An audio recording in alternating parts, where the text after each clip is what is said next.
안녕하세요. 수학 이주영 선생님입니다.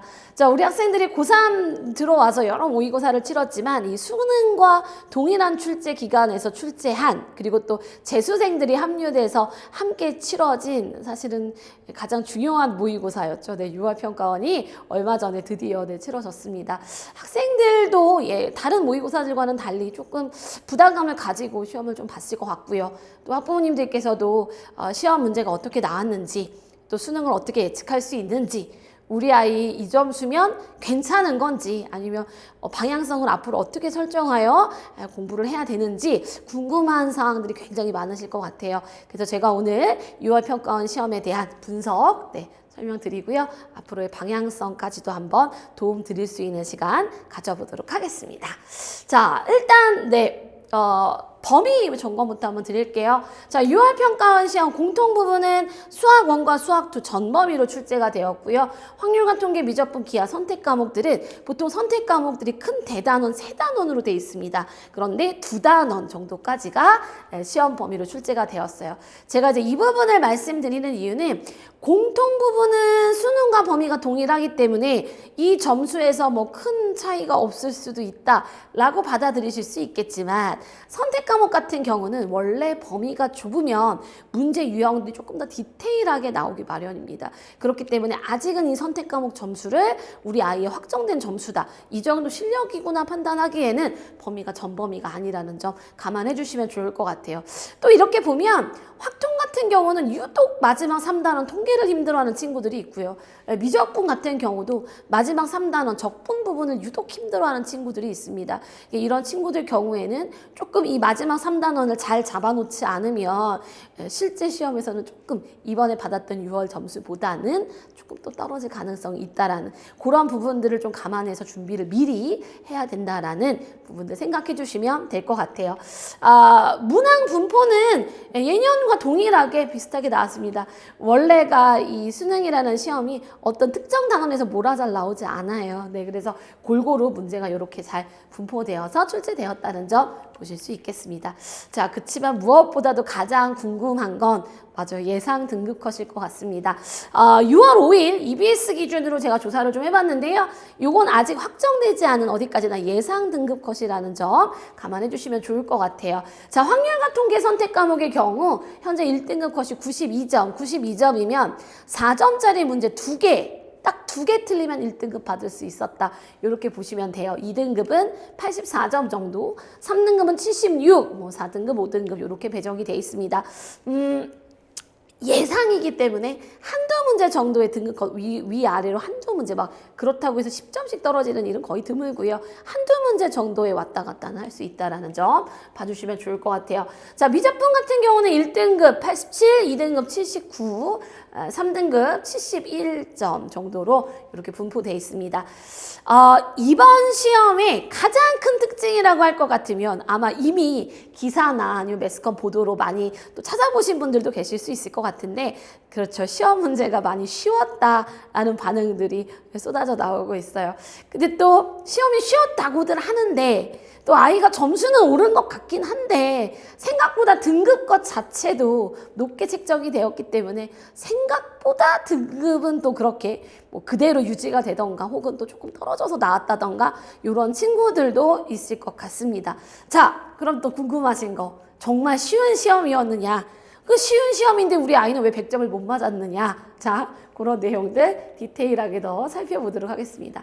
자, 공통 부분에 있어서 문제는 전반적으로 무난한 난이도였어요. 제가 최근에 봤던 시험들 중에서도 모의고사들 중에서도 가장 무난한 난이도였다라는 거 맞는 사실인 것 같습니다. 근데 어느 번호대가 좀 무난했냐면은요, 우리 흔히들 얘기하는 2, 3점짜리 문제는 너무 쉬웠고요. 그러니까 원래 쉬웠던 문제가 더 쉬워졌고요.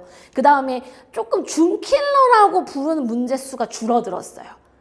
보통 준킬러가 요 정도 개수로 나오더라라고 했던 문제 문항들이 조금씩 다 쉬워지면서 난이도가 하향 조정이 되면서 준킬러의 개수 자체가 줄어들었습니다.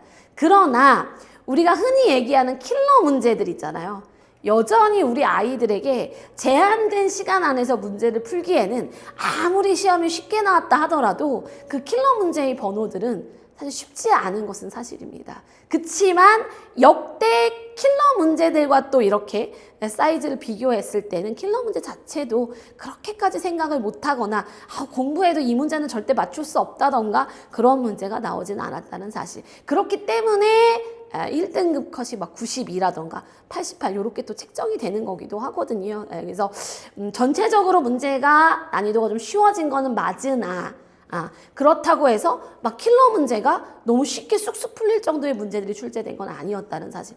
분명 아이들이 공부를 한 수학 실력이 어느 정도 갖춰진 친구들에게나 조금 쉽게 느껴졌지 그렇지 않은 친구들한테는 비슷한 체감 난이도일 수 있었다라는 그런 특징이 있었습니다.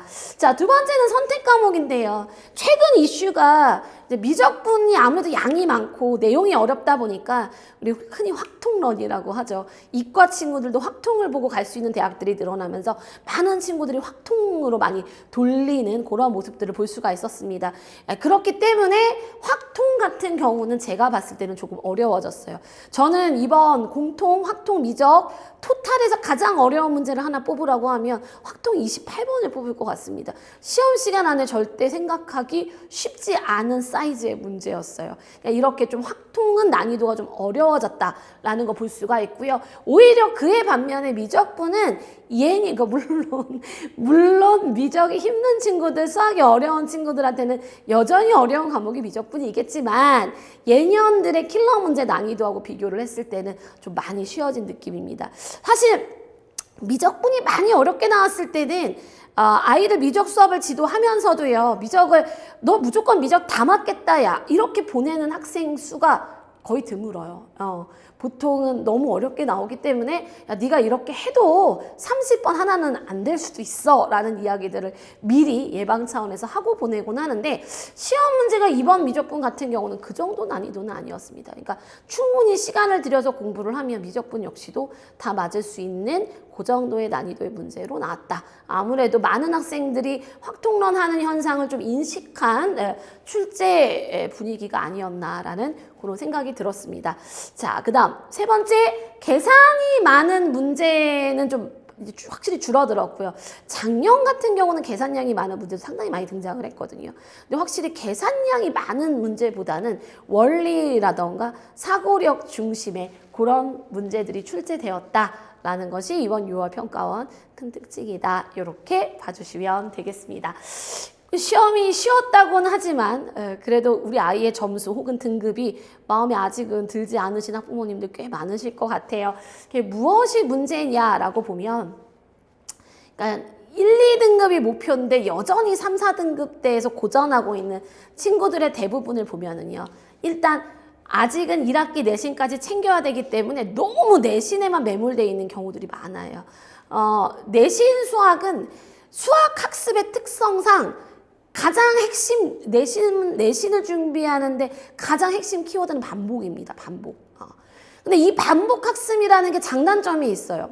반복이라고 하는 건 어떤 개념을 내 몸에 딱 장착시키는데 가장 효율적인 방법이기도 하지만 반면에 계속 비슷한 유형들을 반복하다 보면 생각하는 힘을 죽이기도 합니다.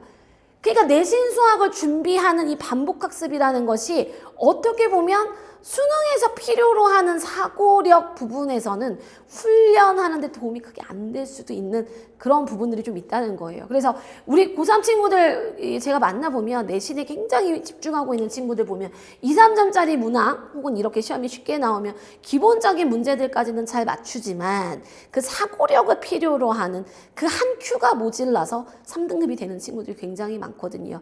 그래서 분명 그렇다고 지금까지 만들어 온 내신 등을 버릴 수는 없잖아요. 그렇기 때문에 일단 이 내신을 먼저 집중해서 공부하는 것이 맞고 그 다음 내신이 끝났다고 해서 모든 스케줄이 끝난 것이 아니라 바로 빠르게 수능으로 전환해서 여름방학 때라도 수능에 좀 집중해서 공부할 수 있는 시간을 반드시 계획하고 만들어 주셔야 된다는.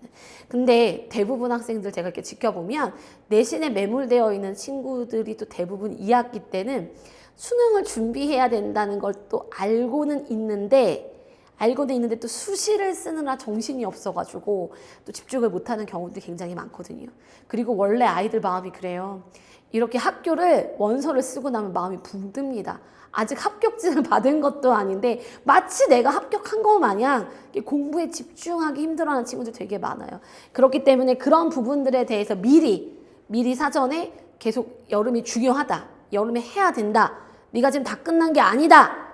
집중해서 공부해야 된다. 끝까지 최선을 다해야 된다. 라는 이런 마인드를 지금부터 미리 평상시에 심어주시는 것이 좋은 점수를 내는데 상당히 중요한 부분이다. 라고 생각을 합니다. 자, 수능이라고 하는 건 새로운 상황에서 주어진 조건들을 적절히 잘 활용해서 문제를 해결하는 사고력을 요구하는. 그러니까 이번 6월 평가원 기준으로는 이런 사고력을 요구하는 문제들이 5개씩 정도가 나온 거예요. 근데 이 5개를 다 틀리면 3등급. 이 중에서 2개만 틀리면 1등급. 이 중에서 3개 틀리면 2등급. 이렇게 이 5개 안에 모든 것이 결정이 났다라고 생각을 해주시면 되겠습니다. 그 번호들을 제가 한번 살짝 적어봤어요. 이제 4점짜리 문제들을 제가 적어놨는데 9번부터 14번까지가 다 파랑으로 표시되어 있죠. 네, 9번부터 14번까지 원래는 여기도 이렇게 막 빨간색으로 표시가 되는데 이번 6월 평가원 같은 경우 14번까지는 아주 무난했습니다. 아주 베이직했다. 그리고 관건은 15번. 자, 20번도 굉장히 무난했는데 20번 틀린 친구들은 아직 정말 공부를 많이 안 한 거예요. 어머님들은 아이들 시험지 이렇게 살짝 보시고 20번을 틀렸다. 그러면 두 가지. 아유, 공부를 좀 더 해야지 라는 마음 하나랑 아직은 올라갈 게 많구나. 아직 포기하진 않아도 되겠구나. 우리 아이가 올릴 점수가 아직은 많구나. 이렇게 생각해 주시면 돼요. 그래서 20번 문제까지도 베이직했고요. 21번, 22번 공통에서는 15, 21, 22 중에서 내가 몇 개를 맞출 수 있었느냐가 1, 2, 3등급을 좌우했다라고 봅니다. 자, 선택 과목에서는요. 29번은 쉽게 나왔고요. 확통도 미적도 29번은 굉장히 쉽게 나왔고 28번이 조금 어려웠습니다.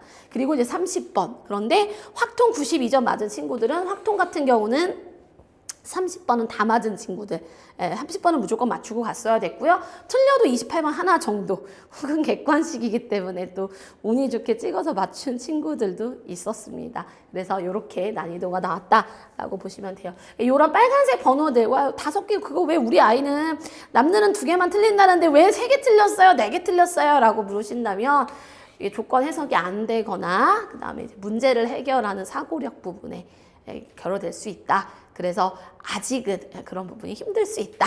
이렇게 봐주시면 되겠습니다. 그러면 이제 관건은 이 5문제를 2개만, 딱 1등급에 해당하는 2개만 틀리려면 혹은 다 맞으려면 어떤 공부를 해야 됩니까? 왜 지금까지 수학 공부했는데 그게 안 됩니까? 라고 생각하시는 부모님들 계시겠죠.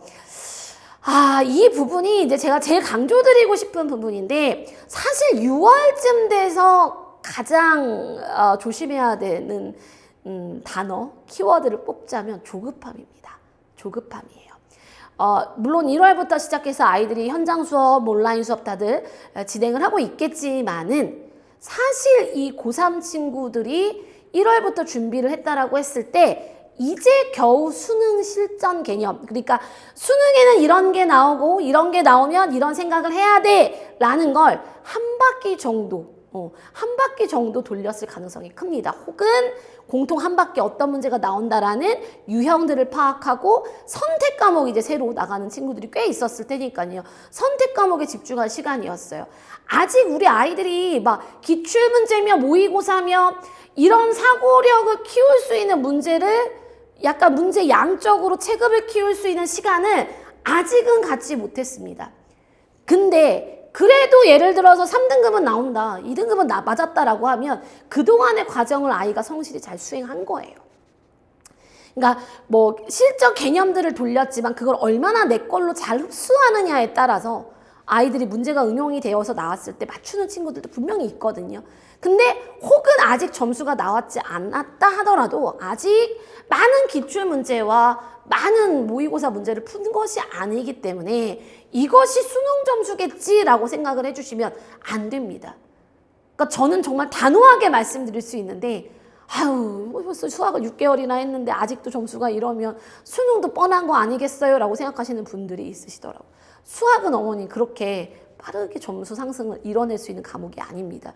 특히 수능 수학은 그래요. 아니 생각해 보세요. 그렇게 될 것 같았으면 진작 1월에 등급이 나왔겠죠.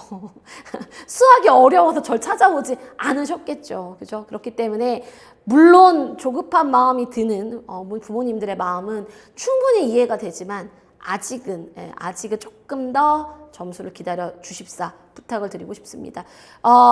언제 점수를 봅니까? 막상 이렇게 믿고 갔다가 수능에 망하면이라고 말씀하실 수 있는데 저는 9월 시험을 일단 한 번 더 마지막 기점.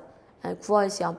그리고 이 6월에서 9월까지 물론 교육청 모의고사는 큰 의미가 없다 생각은 하지만 그래도 이제 아이의 발전 가능성, 본인이 문제를 풀었을 때 똑같이 그냥 틀렸어가 아니라 내가 엄마 어느 정도까지는 풀었는데 틀렸어. 이런 반응들이 나와야 되거든요.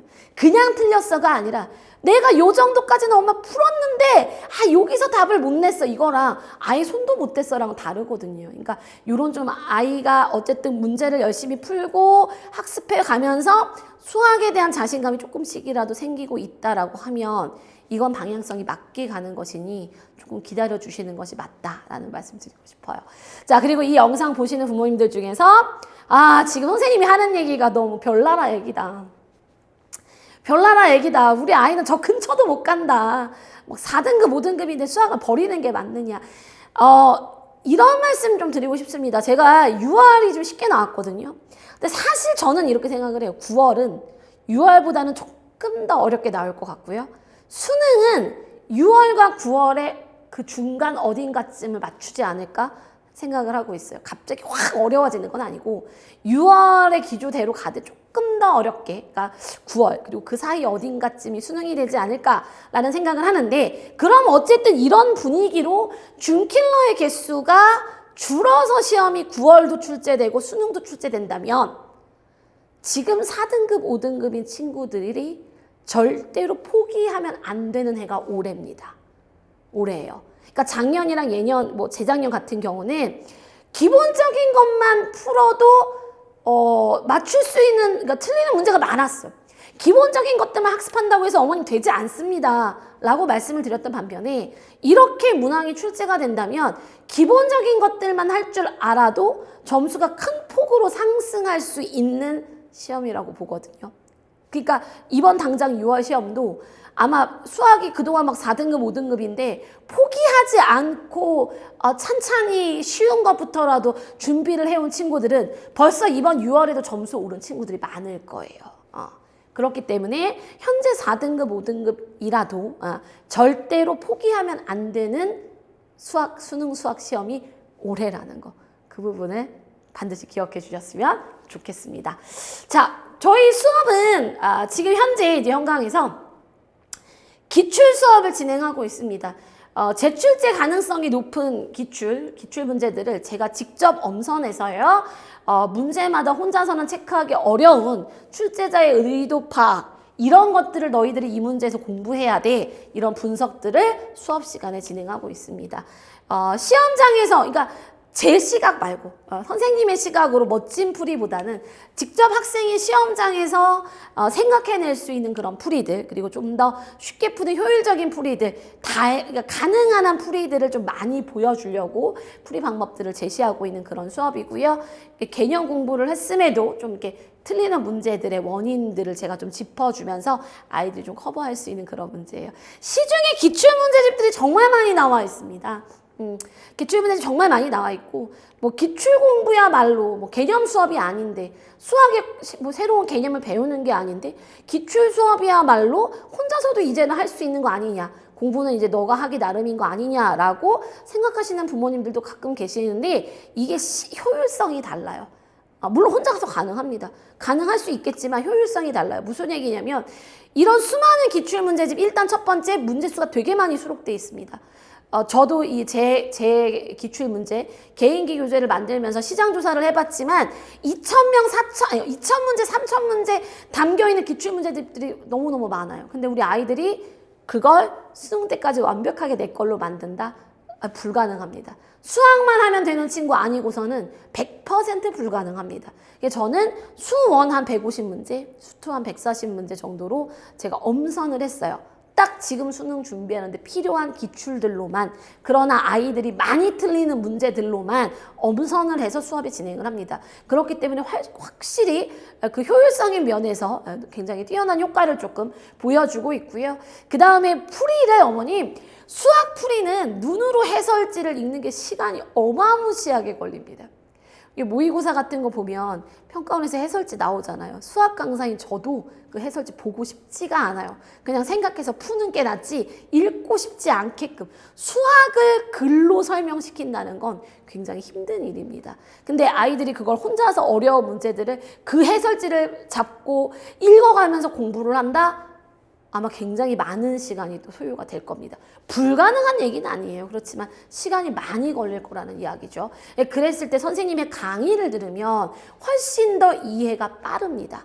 이해를 확실하게 하고 내가 이 문제에서 어떤 공부 포인트를 잡아서 복습해야 되는지만 잡아줘도 아이들이 시간을 엄청 절약해서 많은 문제들의 풀이들을 학습하며 사고력을 넓혀갈 수 있는 부분이거든요. 그래서 이렇게 개인기 수업으로 현장 수업 진행이 되고요. 이 개인기 수업과 함께 과제로는 이 기출문제들을 변형한 문제, 엔제 문제들이 과제로 나가고 있고요. 그 다음에 현장에서는 매 시간 10문제 한 40분 정도로 해서 준킬러급 문제들의 테스트를 매번 진행하고 바로 풀이를 진행을 합니다. 자, 요것 또한 매우 중요하다라고 생각을 하는데요. 시간을 아주 여유롭게 놓고 문제를 풀면 아이들이 다 맞추던 친구들이 제한된 시간에서 실력 발휘를 못하는 친구들이 또 상당히 많아요. 그러면 요거는 이제 파이널 때 풀모 강의 진행하면서 100분 시간 잡고 문제들을 푸는데 아직은 그렇게까지 문제 푸는 시간들을 소비하기에는 조금 아까운 시간이고 한 준킬러 문제 10문제 정도로 해서 한 40분 약간 이제 숏 모의고사 형태로 진행을 하고 있습니다.